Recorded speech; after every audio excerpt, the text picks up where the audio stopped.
Welcome to Change It Up Radio, here with Paula Shaw.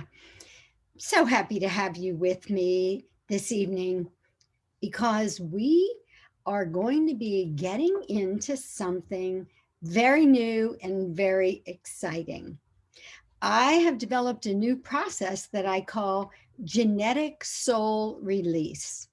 And I was lucky enough to get as my guest tonight the woman who actually inspired the creation of genetic soul release, because she is the person who really educated me about genetics, the complexities, the immensity, all these incredible nuances that are part of our genes. And one of the things I realized after learning so much from Dr. Kulvinder Kaur is that our genes are sort of like these magical keys to change on the physical, mental, and emotional levels, and probably the spiritual as well. I have to ask her that question. I don't know that one for sure. So, welcome. For those of you who follow us, you know I'm Paula Shaw. I am an author, I'm a speaker, I'm a life transition coach. Change is the name of my game. I work with people who are dealing with change because change, while we need it and we on some levels love it because it helps us to grow and it certainly keeps life interesting, it also creates upheaval and it creates loss. And those are things that are not easy for human beings to deal with. So, here on Change It Up Radio, our goal is to provide you with information to help make change easier and more productive, and also to spotlight change makers who are trying to make the world a better place. And we're bringing you some incredible information about a way to create change within your being that will create change in your outer life as well. That's what we'll be talking about tonight. I'm calling this show Genetic Soul Reliefs. Release. I started to say relief. That's kind of an interesting thought, too. Genetic soul release, clearing the way to love, joy, and peace. And isn't that really what all of us want? So we're going to get into that in just a few minutes with Dr. Kaur. But I also wanted to mention at the beginning of the show, if you would like to learn more about me or my work, you can find that information on paulashaw.com. Also, while you're there, grab my free gift, which is 20 things to say and 20 things not to say when you're having those difficult conversations. That is information that comes from this book, Saying the Right Thing When You Don't Know What to Say, which is my most recent book. And I love this little book because it's succinct, but it really cuts to the core of the issues around why certain things are helpful when you're having difficult conversations or emotional conversations. And certain things are really unhelpful and will shut those conversations down in a New York minute. So if you go to paulashaw.com, there is the free gift, which is literally 20 statements that are helpful to say and 20 that are not. And it's a great little cheat sheet to keep with you wherever you go through life, because you never know when those conversations are coming up. I'm also the author of this book, Grief: When Will This Pain Ever End? And this is another one of my favorites because I actually wrote it when I was going through a lot of grief of my own. In the same summer, within a month of each other, I lost my former husband, who at that point we were divorced, but he was still a dear friend. And of course, the father of my children, Aaron and Casey. And a month later, we lost the family dog, Sammy, who was the world's best dog. And I did a lot of work because my children were counting on me, my clients were counting on me. I needed to try to get myself back in the game as quickly as I could. And I used a lot of processes from the work of energy psychology. I used mindfulness, I used meditation, I used so many things, tapping, certainly meridian tapping. And about 2 months after Sammy's death, I was working with a client who had lost his dog. And he was sobbing, literally sobbing there in the session. He had seen his dog be run over before his eyes. And he was just heartbroken. And I said to him, and this, by the way, is a great thing to say to somebody in pain.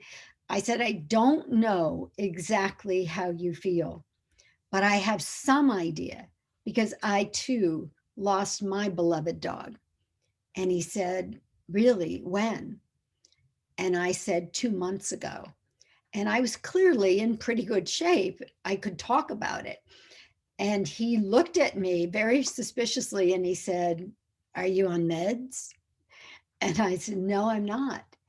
And he said, what did you do? How did you get there? And really, truly, that's when I knew I needed to put down in writing what I did and how I got to this place of being able to go forward. And so the way I created this book, Grief, When Will This Pain Ever End? Because that's how you feel when you're grieving, isn't it? The chapters are very short and they're followed by processes, articles, and tools that can help you actually move through your grief and not get stuck in it.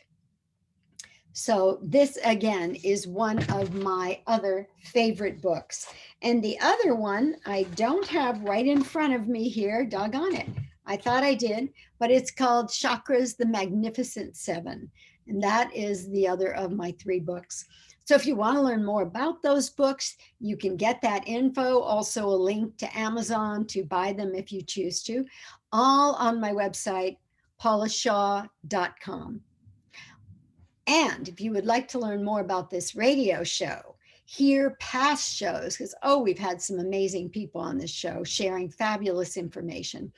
You can get that information on changeitupradio.com.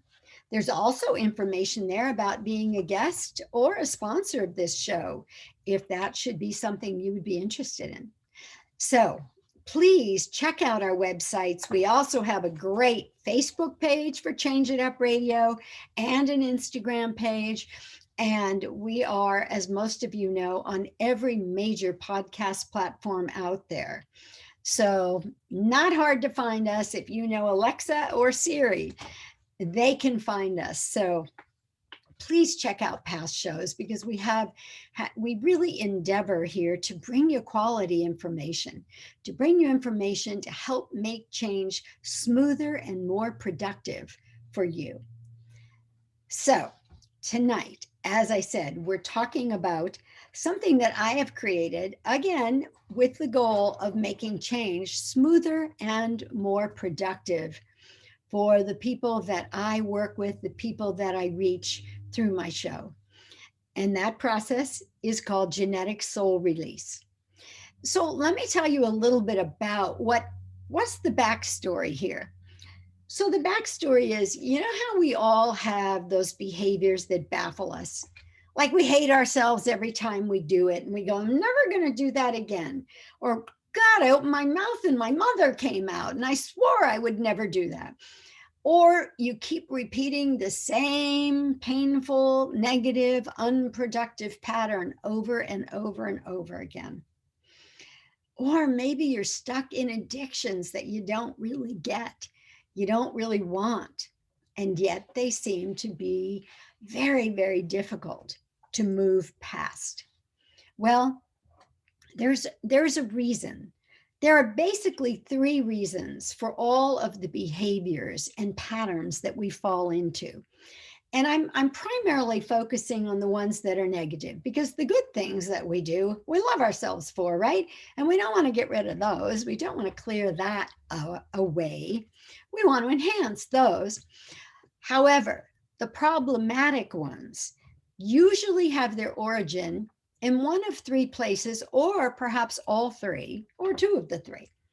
So the first one is traumatic, wounding events, upheaving events from our own lives. Those create mindsets and beliefs that now precipitate certain kinds of behaviors, whether you're more cautious or you're suspicious or you're a stand back person or not easy to open up. You know, those kinds of behaviors usually result from someplace. And very often they are a result of something wounding or traumatic that we experienced early in our own lives. Actually, it can happen at any point in life. You know, certainly if you go through a trauma as an adult, that's going to affect things. If you don't heal it, that's going to affect your life from that point on. The second origin of our behaviors, and I like to call them baffling behaviors, because they're the ones that we just go, oh, God, why am I doing that? They're baffling, right? We intellectually know all the reasons why we shouldn't do it or why we would be better off doing something else. And yet we can't seem to make ourselves stop doing that. The second reason that that comes up is subconscious limiting beliefs. And the tricky thing about subconscious limiting beliefs are, or the tricky thing is, we don't know we have them because they're subconscious. They're not conscious. They're not right here on the level we know. And so it's like, how do we ferret them out? How do we figure out we even have them? Well, that's one of the beauties of energy psychology work. Energy psychology work has tools like kinesiology, muscle feedback that can tell us, give us very important information about what lives in the subconscious thinking. But those limiting beliefs, because remember, everything, including our thoughts, our hair, our desk, our shoes, everything in the universe is made of particles and waves of energy. And those limiting thoughts are energy forms. And there are ways we can kind of dissolve those energy forms so that they no longer haunt us, so that they are no longer the authors of our behavior, and instead we can become the authors. And now that third area we're going to look at, and that's what we're going to be talking to Dr. Kaur about in just a minute, are the genetic signatures of how our ancestors responded to life that we inherit. Yes, we inherit the way they responded to life. Even though it may have nothing to do with the kind of life we're living now. You may be living in New York City and they might have been in the rural parts of England or Wales, but how they responded to life is part of who you are. And we are going to be learning more about how to unlock that little mystery in just a moment after this break, when we're joined by Dr. Kulvinder Kaur. So don't go away. This is huge and you're going to love it. Be right back.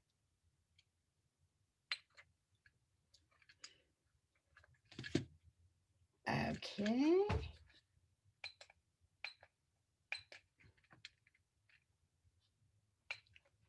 Welcome back to Change It Up Radio. Paula Shaw here.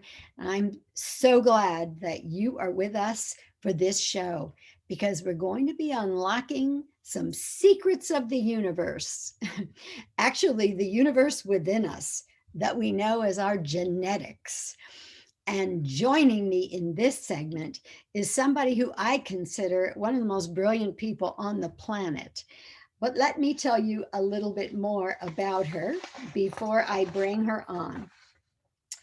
And I will need my eyes for that. And of course, I misplaced them. Oh, here they are. Dr. Kulvinder Kaur is a prominent scientist from the University of Oxford, and that's Oxford in England, kids, where a career spanning 14 years she received all of her academic qualifications, including a bachelor's degree in biological sciences, a master's in human genetic disease, and a doctorate in genomic medicine.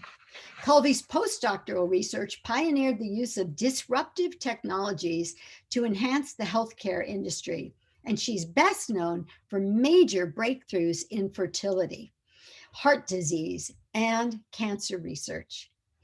Her work at Oxford brought her to the attention of the San Diego biotechnology industry, and in 2014, she was invited to continue her research in the United States on an Einstein visa as an alien of extraordinary ability. And I'm here to say she is all of that. So please join us, Dr. Kaur. Dr. Colby is, I am proud to say, also one of my dearest friends. She is truly one of the great human beings on the planet. Oh, it's so good to be here. Thank you so much for having me. Well, I am so delighted to have you with me tonight, Dr. Colby, because I just in the first segment talked a bit about the origin of the stuff we do that kind of baffles us, and I talked about limiting beliefs, I talked about traumatic experiences, but let's unlock a little bit about this genetic picture. So first of all, let's talk a little bit about your training. How does one get to be a genetic researcher? Well, I think it was interesting you mentioned that I was head of disruptive technologies at Oxford. I think that really does suit my personality. I kind of consider myself a little bit of a disruptor. But it wasn't until I came to the US that I myself got disrupted.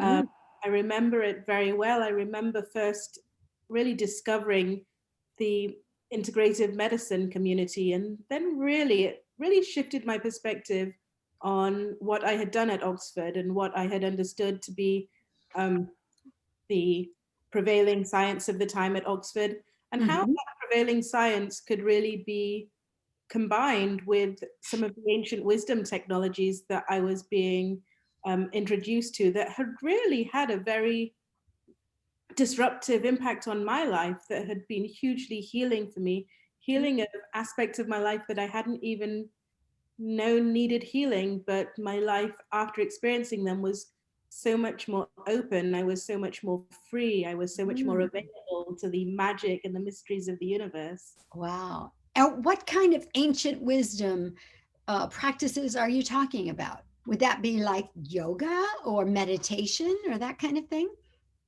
Yeah, I think the ancient yogis specifically, they knew something. Oh, I think yes. the energy healing methodologies that you spoke about in your introduction are very, very key. In fact, you didn't have your book with you, but There it is. Oh, thank you. My goodness. I just realized I was sharing my book the other day with somebody and I was showing him the wrong cover. It was a cover a couple of generations back that I was showing them. So thank you for bringing me up to date on my own book.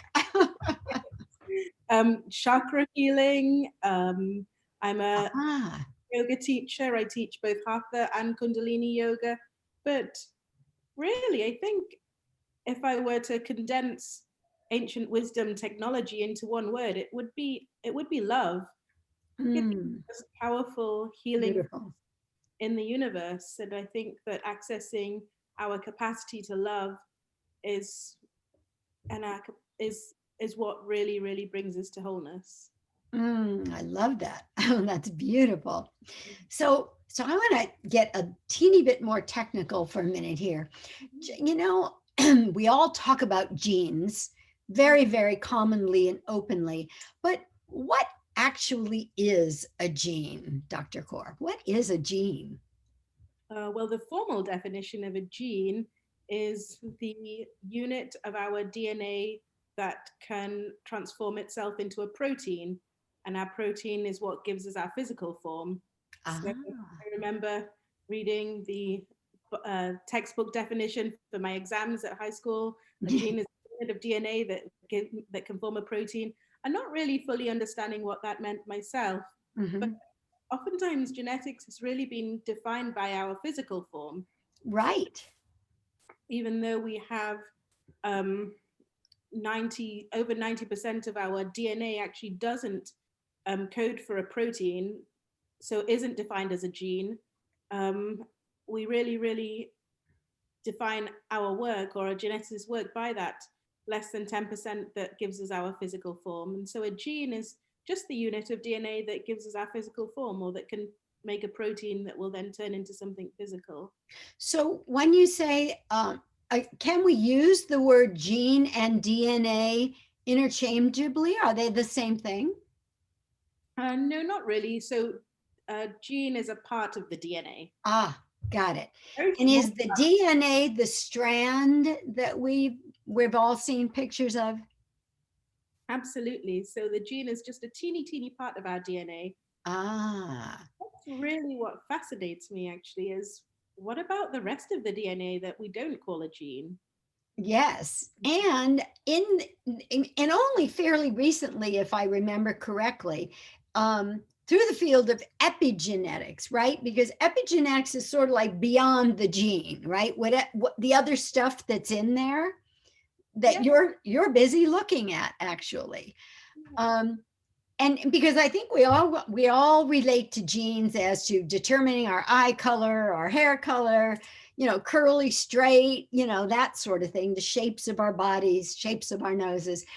But it isn't what I'm hearing you say is the genes are not just about the physical form. And if I understand it correctly, our genetics, or is it our epigenetics, dictate who we are and how we respond, or certainly impact, let's put it that, impact who we are and how we respond in life. Correct? Yeah, it's actually way more interesting than what we've been led to believe. As children, you learn that you inherit, as you mentioned, your genes from your mom and your dad. Mm-hmm. But I like to look at the space between the genes. There's so much richness and magic in the space between. And yes, epigenetics really impacts the space between the gene. It impacts how much of a gene is expressed or how much of a gene is available to us at a given moment in time. Mm-hmm. And if I understand correctly, like genes turn on and off, right? Like when you said how much of a gene is expressed, is when it's expressed, is that when it's turned on? Yeah, exactly. So we have Okay. exactly the same genes in our skin as we have in our pancreas, as we have in our hearts. We have the same genes, but in the heart, the genes that tell the heart tissue and the heart muscle to act like a heart cell are switched on, and the genes that would tell it to act like a pancreas are switched off. Ah, very interesting. Oh, that's a perfect way to put it. And so that's what creates all the different aspects and nuances, organs, skin, hair, all of that in our bodies, dependent on how the genes pair and what's turned on and what's turned off. Correct? Exactly, yes. So, where in this picture do the genetic signatures fall that are impacting how we're perceiving life and how we're responding to life? So that's the field of epigenetics, which actually means above the genes. Ah, So these are little, they call them modifications or little molecules that sit on top of our genes. And it's these modifications or these epigenetics that really carry the stories of our ancestors, as you alluded to earlier. I see. Almost like, gosh, I mean, I know in certain belief systems, there's the belief that the soul carries the memories and the learnings from all of the lifetimes. And some believe that there are other places where all that information is stored, but it is somewhere and we're actually holding it within us, correct? Yeah, it's the most sophisticated storage system that could never be conceived of. It's incredible. It can hold so much data. Oh my goodness. And I mean, that's pretty amazing. And I think all of us probably can relate best to the analogy of a computer, Hmm. which blows most of us away, and our phones, right? I mean, all the things that exist within my phone, you know, I can't even explain. If I were put in a primitive country or in a primitive planet somehow and had to explain how a phone worked or a computer, there's no way that would happen. But Right. you actually understand the workings of the computer, of the genetic system and all that coding, and how those different pairings and what's turned on and what's turned off have impact in huge ways on our lives, right? Yeah, I probably understand the tip of the iceberg, but even that is a vast amount of information. Yes. And you know what? We are going to have to run to a break right now. But when we come back, let's see if we can talk a little bit about that tip of the iceberg. And I'd love to tie it into what I learned from you that I've included in this new process. So hang with us, everybody. We will be right back after this break. All right. So, my darling Colby, we are not really taking a break.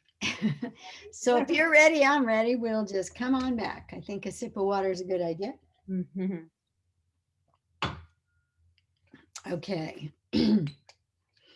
Welcome back to Change It Up Radio with Paula Shaw. And this evening, my guest is Dr. Kulvinder Kaur, who is a genetic researcher from Oxford, England. She did her training at Oxford, she was on staff there, and then she came to us as an alien of extraordinary ability. And boy, she really is that. So, Dr. Colby, we were just talking about this epigenetics, which is now realizing that there's so much more to the genetic system than genes that determine eye color and hair color and skin color and all that sort of thing. And one of the things I was talking about in the very beginning of the show is how three major areas impact the origin of our behaviors. So, whether we love our behaviors or we're not so happy with them and we'd like to change them, um, they basically come from experiences we've had in our lifetime, perhaps traumatic and wounding, perhaps good.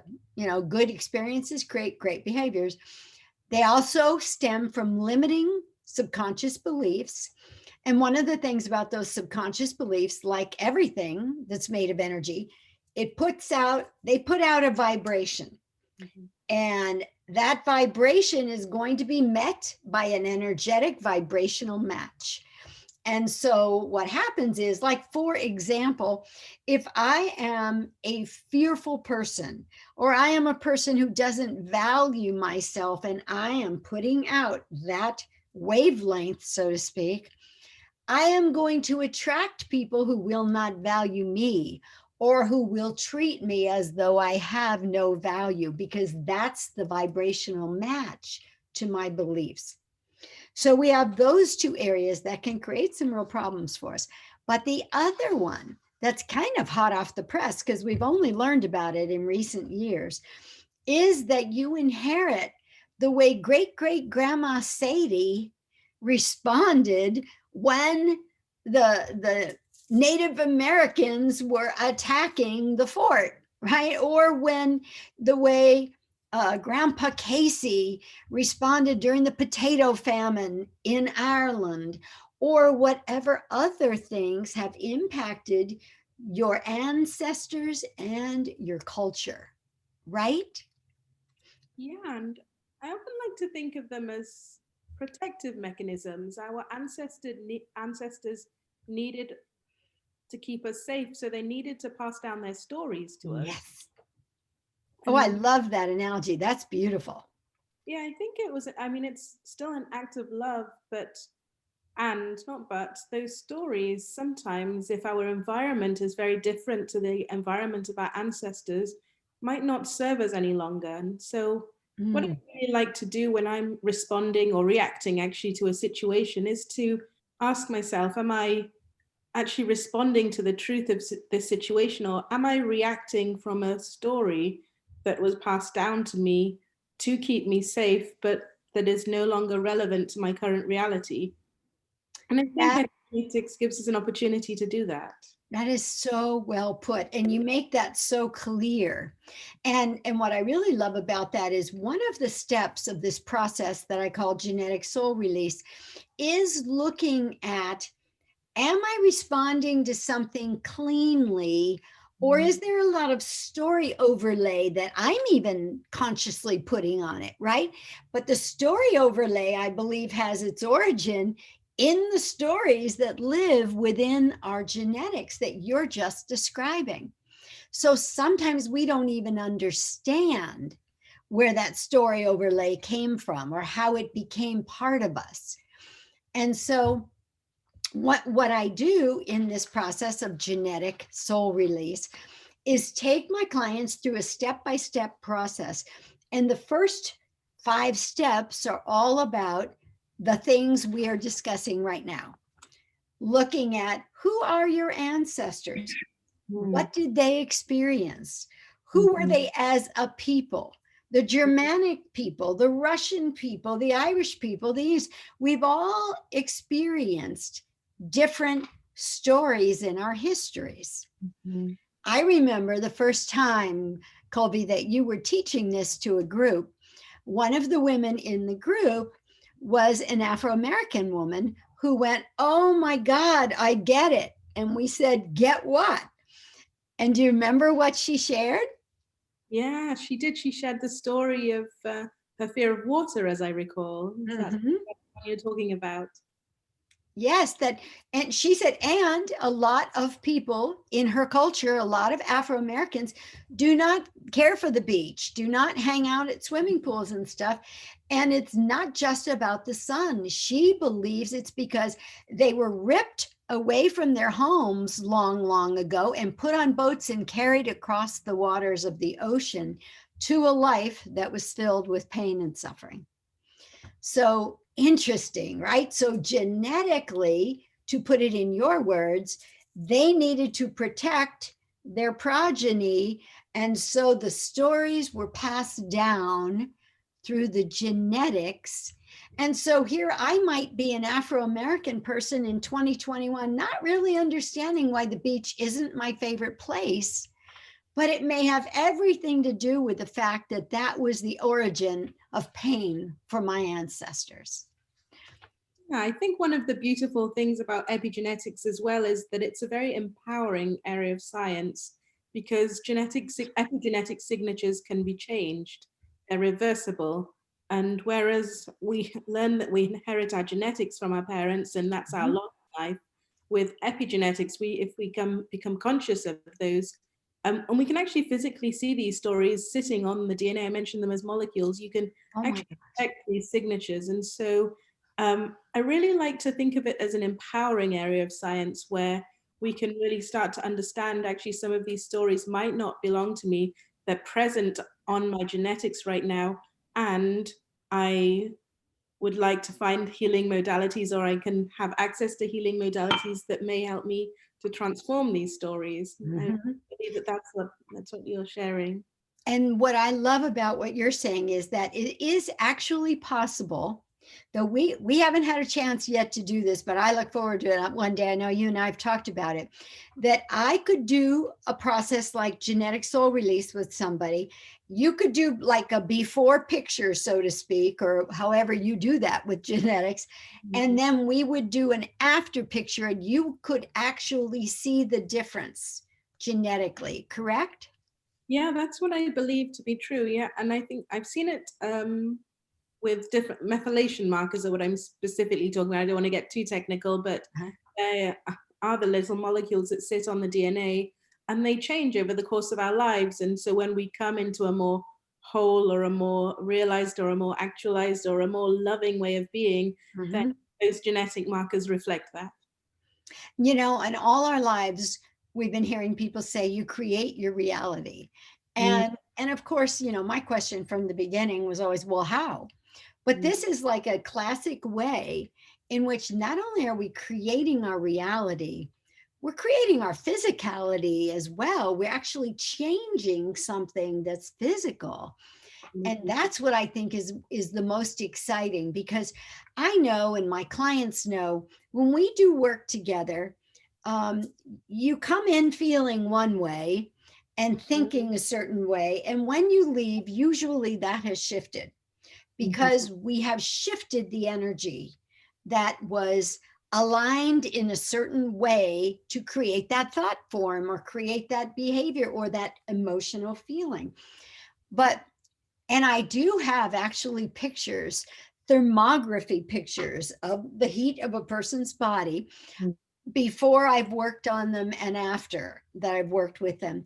And it's incredible. Mhm. Like in the before pictures, lots of yellow and white and hot red colors. You know, that the heat is not good, by the way, those of you that don't know about thermography. And after I worked on them, they were blues and turquoises and just beautiful, nice, cool colors. So it was I cried. I mean, I literally wept when I saw the pictures, and the thermographer herself was just like, oh my God, when she looked at the difference. And it was fun to be able to see in a very palpable way change had really occurred here. Mhm. And that's so important. I mean, it's so important for us to be able to realize that change is not just something we hope will happen, or maybe it'll happen if we're lucky or whatever, right? It actually can be measurable in that moment, emotional, Mhm. uh, physical, Mhm. mental, spiritual change. And that's one of the most exciting things about this field that you're in, this field that I'm in, that we can really help people produce incredible change on every level. And so with this genetic soul release, I take them first back to do the archaeology, I call it. Let's do the dig. Let's see what's in the background. What did you experience in this life? What did your ancestors experience? And then we sort of culminate that into the problem statement, or the belief that's a problem. And then we begin clearing that on many different levels. And it's very exciting, and it's also really very simple.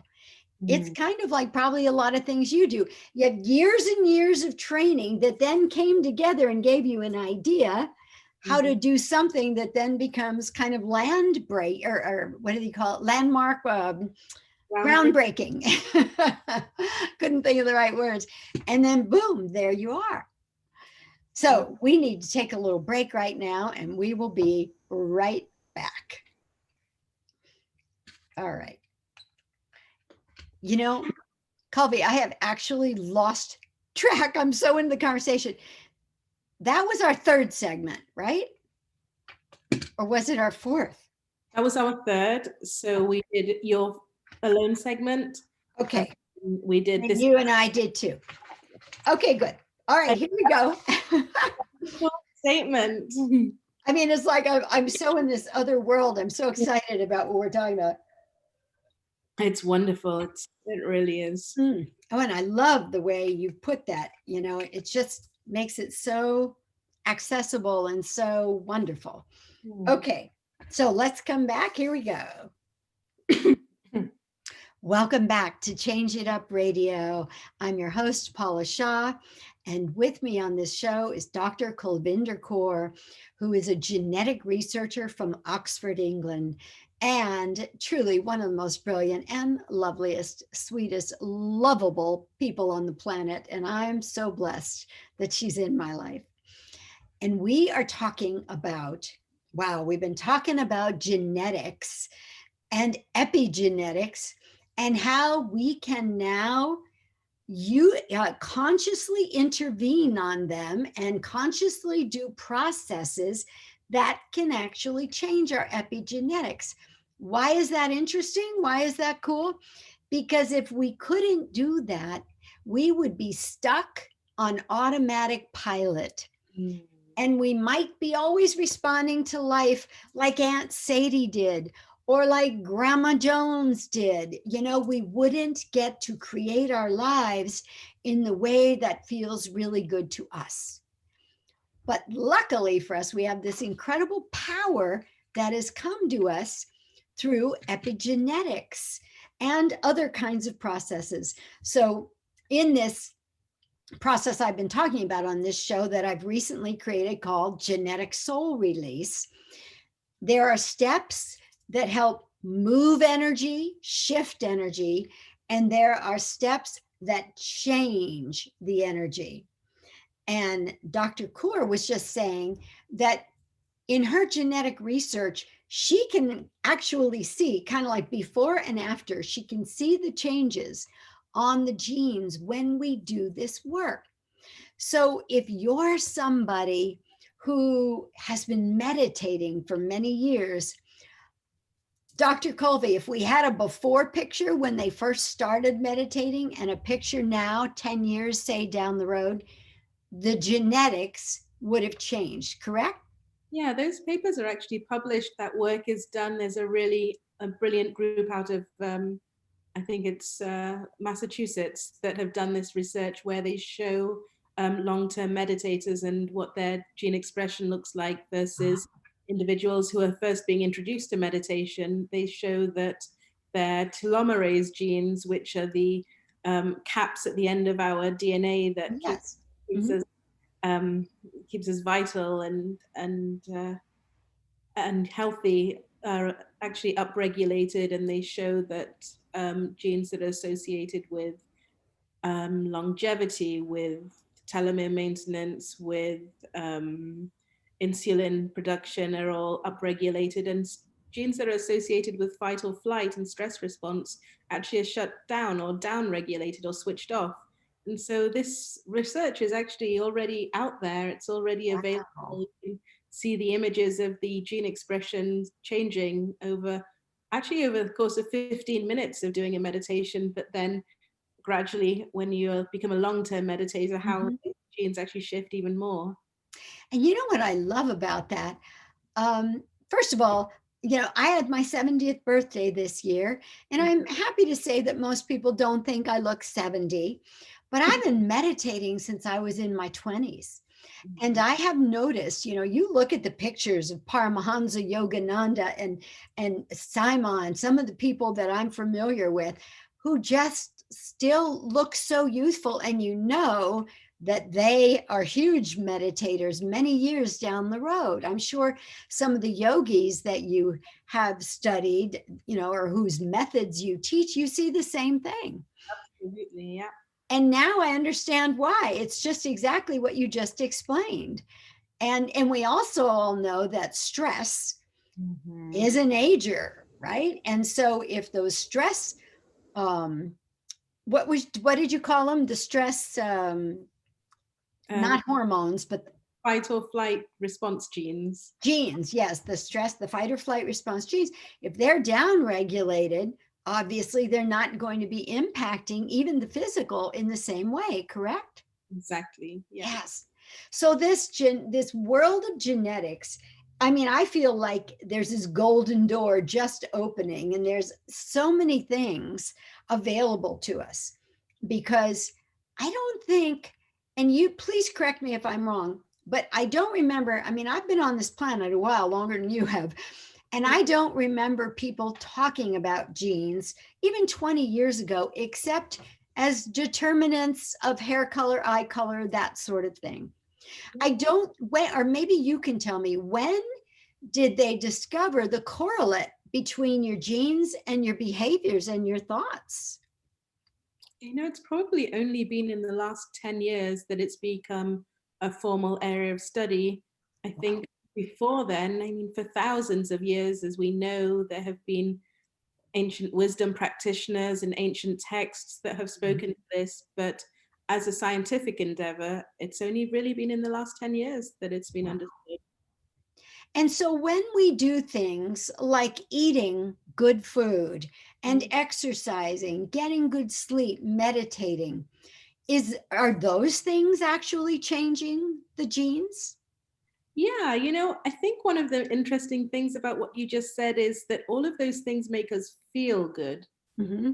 And when we feel good, there is a corresponding um, transition in our genetic makeup that is visible under a microscope.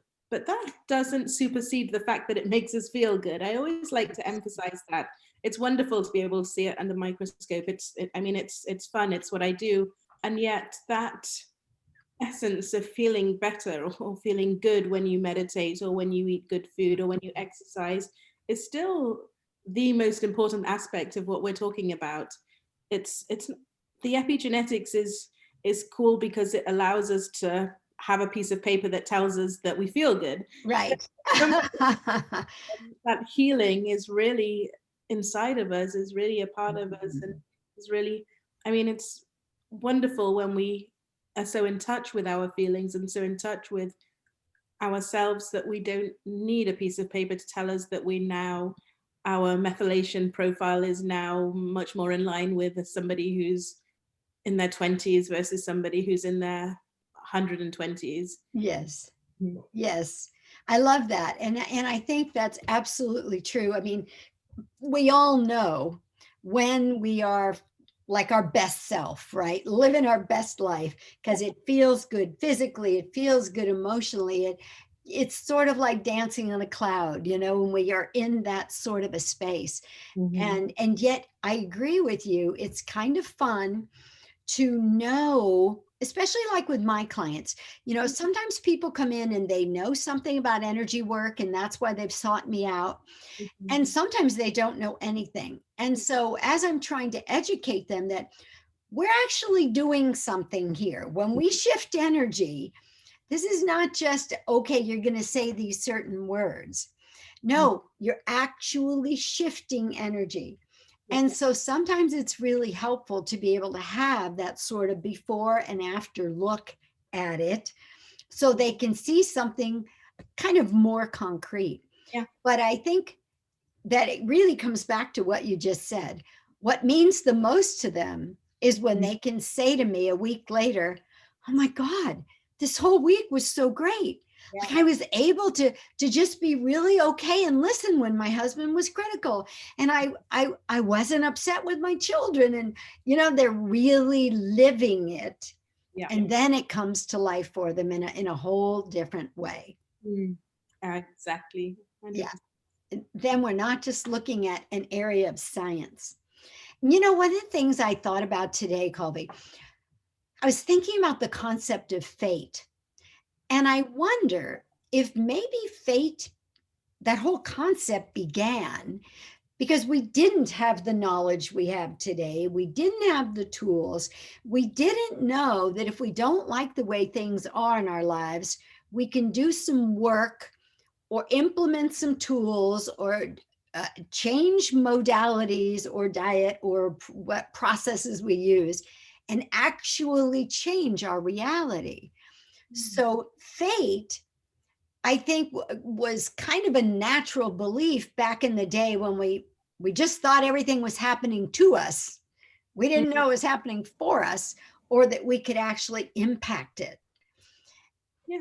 And now I don't think, we're as likely to have to feel like victims of fate, right?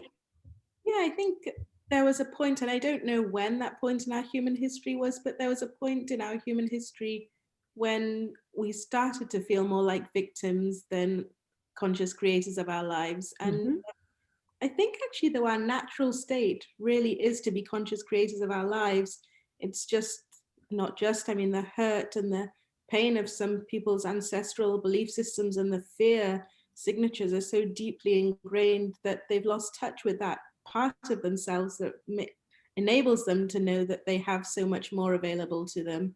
And Absolutely. yeah, one of the things that I think is really empowering about this work is helping those individuals that are in fear or are in pain right now to know that actually maybe this fear doesn't belong to them.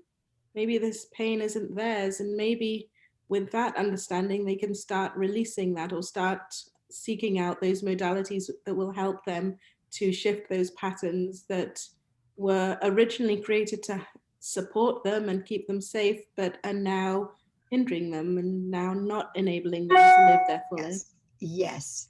And I love what you said, because I think one of the things I've always tried to do in my practice is separate a person's experience and behaviors from who they are. Yes. Because it's like, I'm not depressed, I'm experiencing feelings of depression, right? And I think that helps us step away and have more hope. But what you just said, even more so, maybe it's not your story, maybe it's not even coming from within you, but coming from within you as the genetics you inherited. And so I love that. And that's one of the reasons why I got excited when I started using genetic soul release and seeing that it was actually creating change.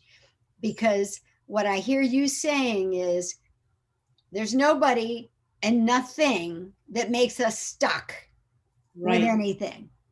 Uh, yeah, absolutely. It's such a beautiful way to express it. We're at choice. And Mhm. I love that idea. We're at choice. And oh my goodness. And we're also at out of time. This time just flew by so quickly being with you. I thank you with all my heart for these beautiful insights you shared with us. I thank you for helping me to develop genetic soul release, because if it hadn't been for the piece that you taught me, it wouldn't exist. So bless you, my dear friend. Thank you to all my listeners. Remember that you can hear us here in San Diego at 9 o'clock on Sunday evenings on AM 1170, The Answer, and FM 96.1, The Answer. We are on every major podcast platform, including iHeartRadio and Blog Talk Radio. And again, if you can't remember where to find us, just ask Siri or ask Alexa. Thanks for being with us, and we so look forward to seeing you again next week on Change It Up Radio. Thank you, Dr. Kaur. Bless you. Bye bye. See you next week, everybody.